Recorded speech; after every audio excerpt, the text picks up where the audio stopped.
Oubliez les lignes de code interminables ou les failles logicielles super complexes. Aujourd'hui, on va s'intéresser à l'ingénierie sociale.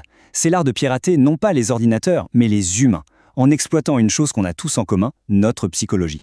Imaginez un peu la scène. Une femme vient de se faire voler son sac. Un homme héroïque le récupère et le lui rend. Elle le remercie chaleureusement, et là il répond « Ne me remerciez pas, c'est moi qui l'ai volé ». C'est choquant, hein? Eh bien cette phrase, elle est bien réelle, tirée d'une émission. Mais le pire, c'est que l'arnaque ne faisait que commencer. On se demande comment c'est possible, n'est-ce pas? Eh bien, dans cette même arnaque, le voleur ne s'est pas arrêté là. Non. Il s'est fait passer pour un employé de banque et il a convaincu sa victime d'appeler un faux numéro d'assistance et de taper son propre code PIN sur le téléphone du voleur pour, soi-disant, annuler sa carte. En quelques minutes à peine, les escrocs avaient absolument tout. Cette petite histoire, c'est un exemple parfait de ce qu'on appelle le piratage humain. Alors qu'est-ce que c'est, plus précisément? Allez, on plonge ensemble dans cet art fascinant de la tromperie. Pour faire simple, l'ingénierie sociale, c'est l'art de la manipulation. Le but, obtenir des infos confidentielles, commettre une fraude ou encore s'introduire dans un système. Et le plus effrayant dans tout ça, c'est que l'attaquant n'a même pas besoin d'être physiquement présent, tout se passe souvent à distance, en jouant sur la confiance pour mieux la trahir. Attention, il ne faut pas s'y tromper. L'ingénierie sociale, ce n'est pas juste raconter des mensonges ou bien jouer la comédie. La réalité est beaucoup plus calculée. L'objectif, ce n'est pas d'avoir un café gratuit, c'est de manipuler la confiance des gens pour forcer un accès à des informations ou à des systèmes qui, normalement, devraient être totalement sécurisés. Pour voir comment ça marche en pratique, on va décortiquer une attaque réelle, tout droit sortie du livre de Christopher Hadnagy. Notre cible, un PDG absolument persuadé d'être intouchable. On va voir ensemble, étape par étape, comment il s'est fait avoir. Tout, absolument tout, commence ici. La première phase, et c'est la plus importante, c'est la collecte d'informations. Chaque petit détail, même celui qui semble le plus anodin, peut devenir une arme redoutable.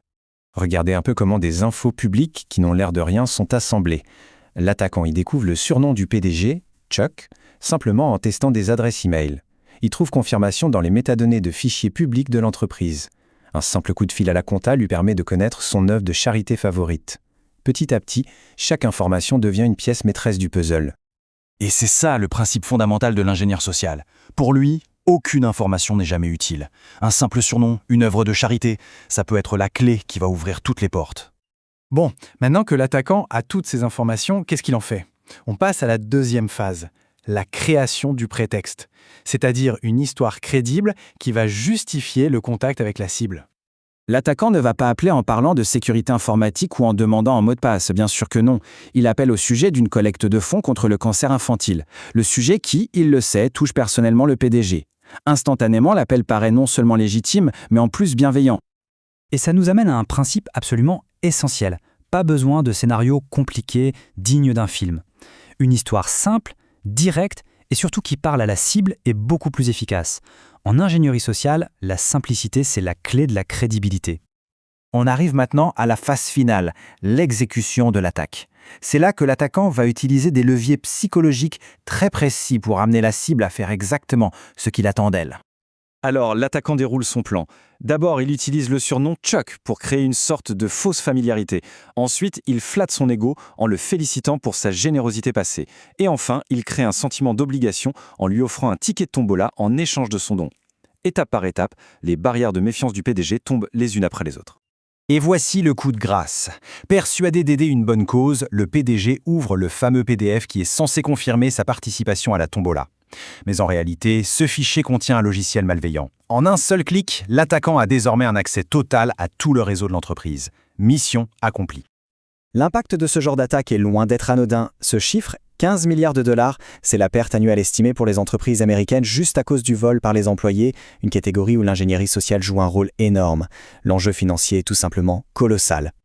Alors, face à des stratégies aussi bien rodées, comment est-ce qu'on peut se défendre? Les pare-feux, les antivirus, c'est bien, mais ça ne suffit pas. La meilleure ligne de défense, c'est l'humain lui-même. Comme le dit si bien l'auteur, Christopher Hadnagy, sa devise, c'est la sécurité par l'éducation. Notre meilleure arme, c'est la connaissance. Comprendre les tactiques des attaquants, c'est la toute première étape pour s'assurer de ne jamais devenir leur prochaine victime.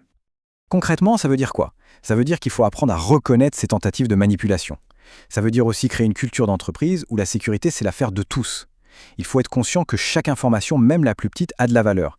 Et surtout, il ne faut pas oublier, toute l'attaque qu'on vient de voir a commencé avec un simple surnom. On termine donc avec cette question. Maintenant que les techniques et les leviers psychologiques sont sur la table, saurons-nous repérer la prochaine arnaque quand elle se présentera? Parce qu'au final, la seule chose qui se dresse entre un pirate et sa cible, c'est souvent un maillon faible. L'important, c'est de tout faire pour ne jamais être ce maillon faible.